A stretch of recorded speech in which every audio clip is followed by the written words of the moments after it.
Welcome back to the Cozy Little Library today with your Clean Reads Book Buddy. Today we have a May reading wrap-up, and y'all, it was the best month rating-wise, star rating, that I have ever had. I had one soft DNF, but the rest of the books were 4 and 5 stars. Let's get into it. So if you'll remember, I had quite the ridiculous May TBR.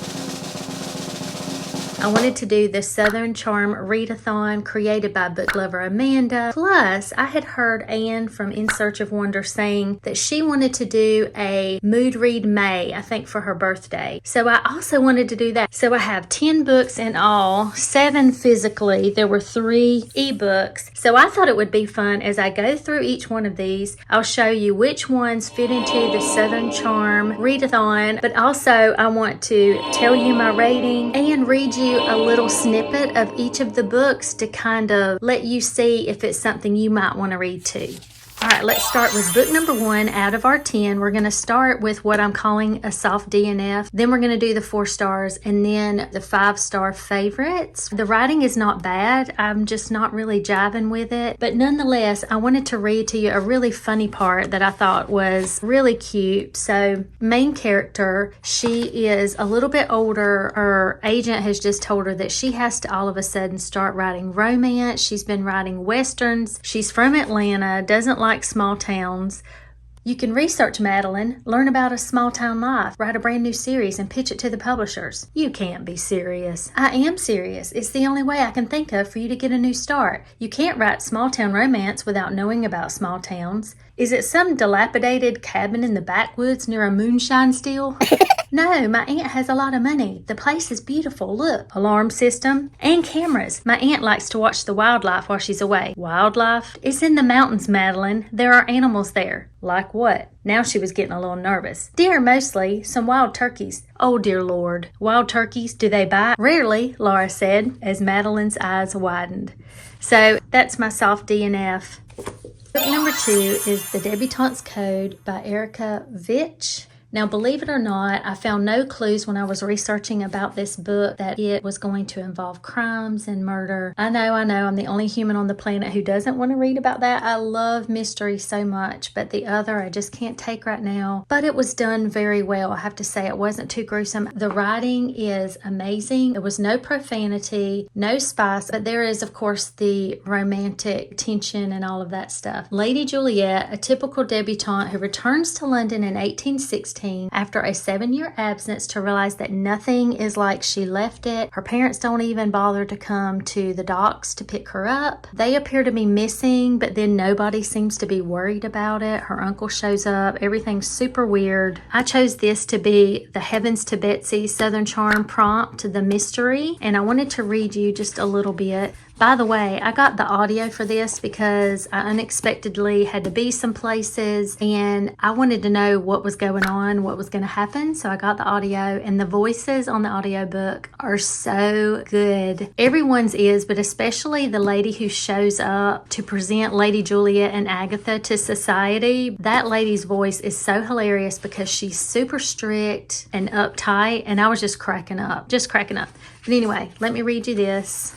How had it come to this? Her simple plan to be reunited with her parents, to have a debut season of making friends and enjoying entertainment, of fulfilling all the hopes her long years of schooling had promised, was now dashed to bits, embroiled with espionage, thievery, lies, and now abduction. Her parents, wherever they were, clearly had other priorities than protecting and helping their daughter. She was as alone as she had ever been. God, are you there? Are you even aware of what is happening to me? Do you care? Can you not be bothered either to worry about me? The sack over her head was full of stale odors, and it trapped her exhalations against her face until she feared she might smother. Think, girl. Do something to help yourself. There is no one else to aid you. So this is where Lady Juliet, even at this point in the book, she doesn't know what's going on as far as like the clues, what's really going on with her parents. The reader, we don't know what's going on until the very end, and it's so good. You're going to want to know what's going on. The romantic tension is very good, very clean. I loved it. And those of you who love Sherlock Holmes and love all the crime stuff, I think you'll eat it up. Highly recommend. 4 stars.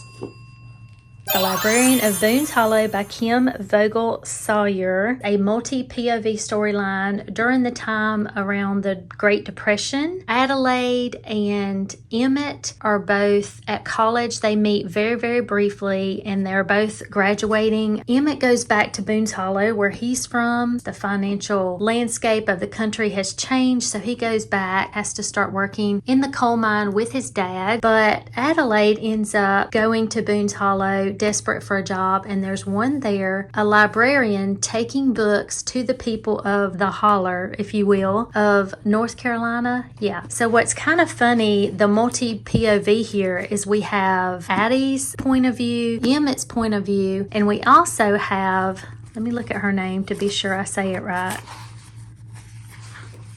Bettina's point of view. And Bettina is an old friend of Emmett's. She grew up with Emmett. She's kind of been in love with him. Well, she is a girl of the holler, if you know what I mean. She doesn't wear shoes. It's just really, really interesting, and you're fully immersed in this culture of Boone's Hollow.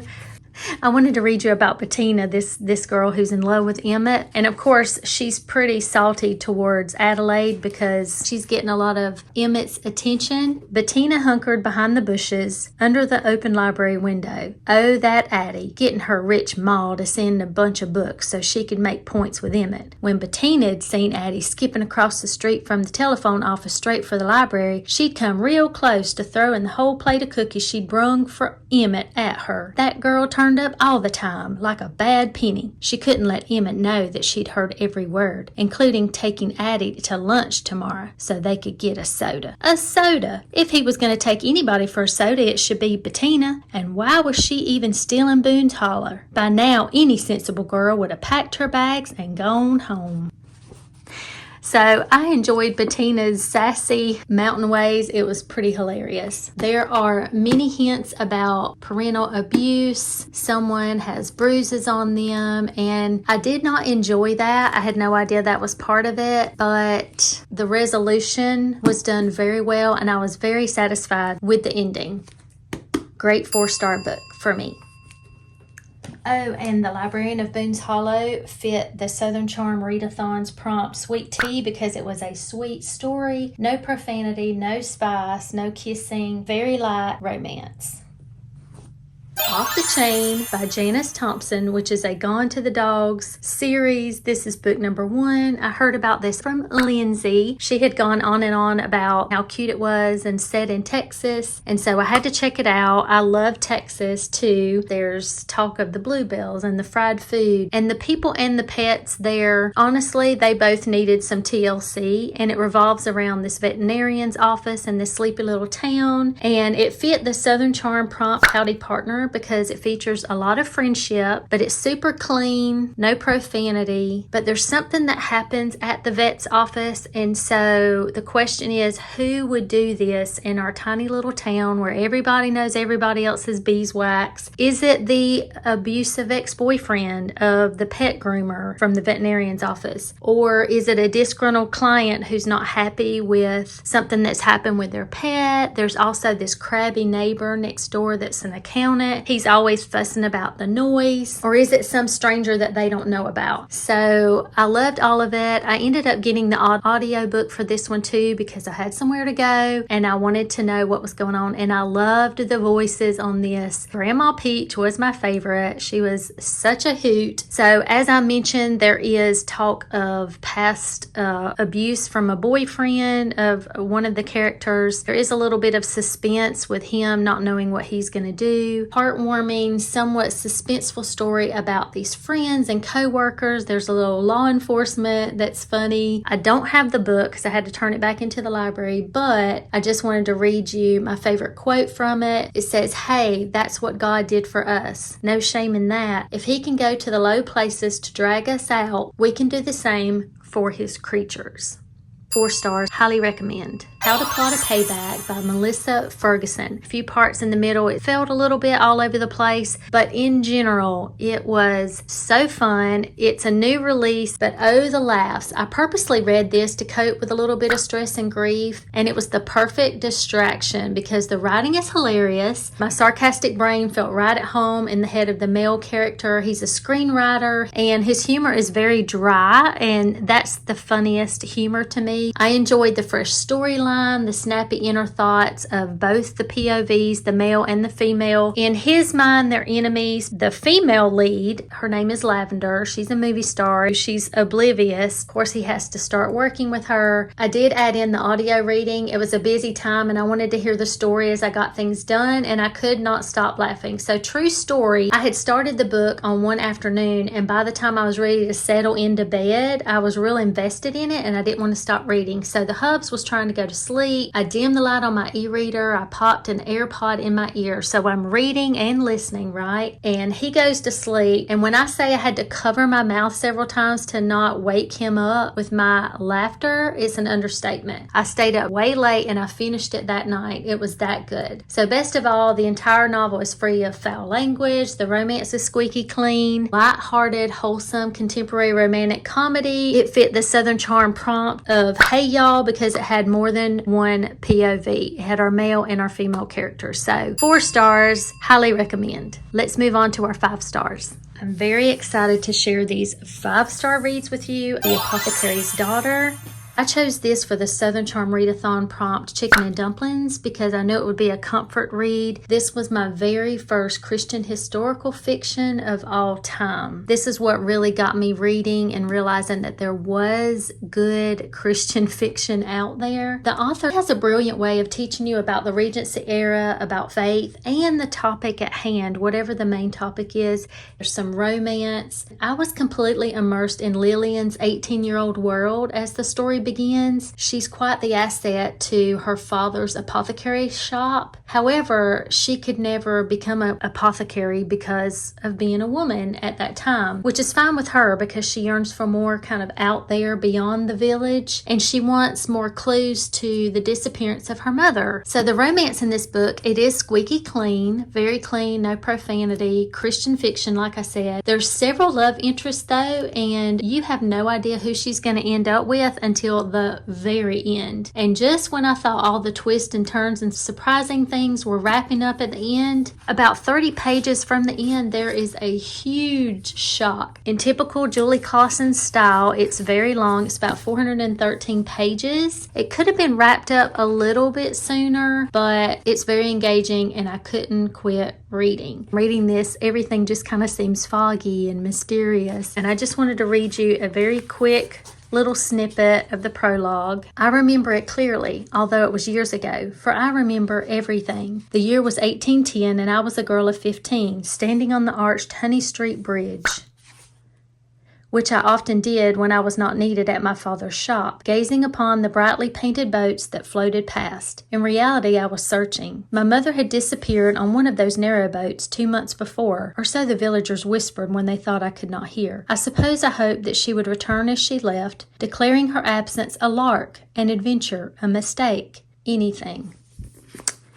Very, very good.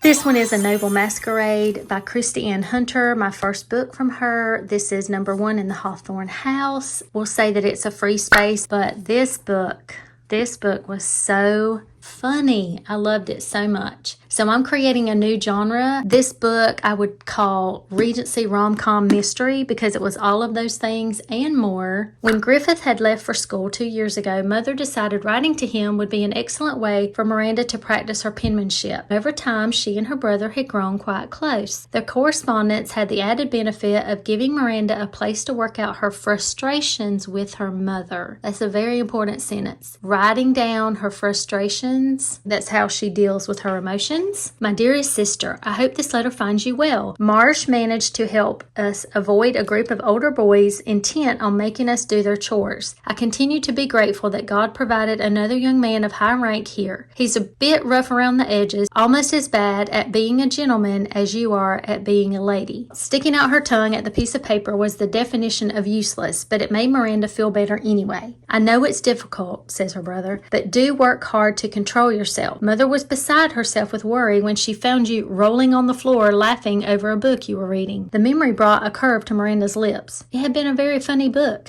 It would be helpful if you would try to apply her teachings. Instead of writing her brother at this moment, she finds such solace in thinking about this friend of his, Marsh, that she's never met, about how he's so wealthy and he's supposed to be a gentleman, but he's not really, and that he would understand, right? So she writes him a letter, starts when she's 8, and when she's frustrated, she continues to write this friend of her brother's, who's just this mystery guy. And the whole thing is just a hoot. I would advise not reading many reviews about this because so much of it is great if it's a surprise, if you don't know too much, if you know what I mean. It was so funny, but it's super clean. I have thought about this book so much, and so that's another reason that it ended up being a 5-star. I have to own this book. Beauty and the Baron. I have just finished this. I haven't even filled out my Goodreads review. This is so cute. It's super short, as you can see. This is a fairy tale retelling, Regency, mystery, dual POV. It was super sweet though. I could not put it down. So interesting, so cute. The romance, amazing. There's a little bit of mystery and a little something to solve. This fit the Southern Charm, all the fixins, because of all the multiple genres that I told you about. And I will be looking up all of her other books, Joanna Barker's books. Hope Between the Pages by Pepper Basham. I chose this for the Southern Charm Readathon as Hot as Blue Blazes because it is set in North Carolina near the Biltmore Estate, the largest personal residence in the United States, the Vanderbilts. There's a huge library, all the things. You can still go visit it today. So I loved every single thing about this dual timeline historical Christian fiction novel. So we have a character, Sadie, that is back in 1915 at the Biltmore. She is a servant, and now she is kind of moved up to be the bookmaid by Miss Vanderbilt. And she suggests books to those who are guests of the Biltmore.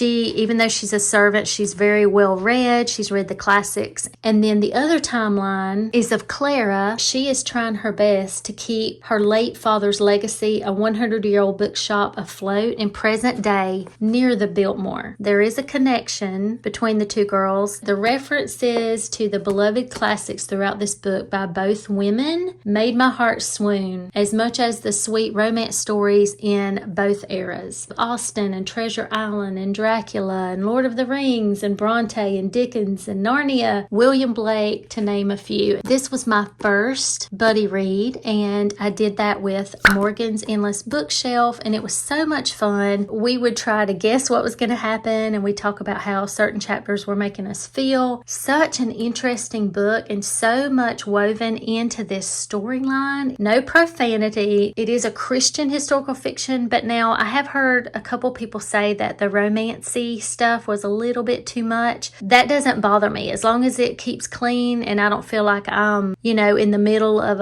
an intimate situation. I'm good. And as long as things don't go past, a certain point. Nothing is ever explicit. So there's talk of war, casualties of war, children out of wedlock. I wish there'd been a little bit more with the villain, details of why he did what he did, but as it is, it's perfection. Cancel everything and read this book. And especially if you like a Southern read, you are going to love this book. Between the Sound and Sea by Amanda Cox. I was provided an advanced reader copy of this Christian contemporary novel. The release date is August the 6th. So mark your calendar because this is the perfect summer island getaway story. So there's so many facets to this exceptional storyline that weaves the contemporary family drama and misunderstandings with the folklore and misunderstandings of a 1940s secluded North Carolina island. And so we have Joey Harris failing in her business, dealing with family drama. She gets talked into working at a lighthouse on an Outer Banks island. The mystery begins right away about the longtime lightkeeper and his daughter. Legend has it that they went missing. 15-year-old Kathleen tied off her new skiff, adrenaline coursing through her body like the spidery tendrils of lightning dashing around the sky. This is our livelihood, her father had always said. A lightkeeper is only as good as the records he keeps. Into the book, she poured her account of the night, how she climbed those endless spiral steps, chiding herself for venturing out into this unkind weather. Everything had been preparing her for that night, her first solo rescue at sea. I don't want to say anything else, and I hope no one else talks about details. I cannot recommend this book enough.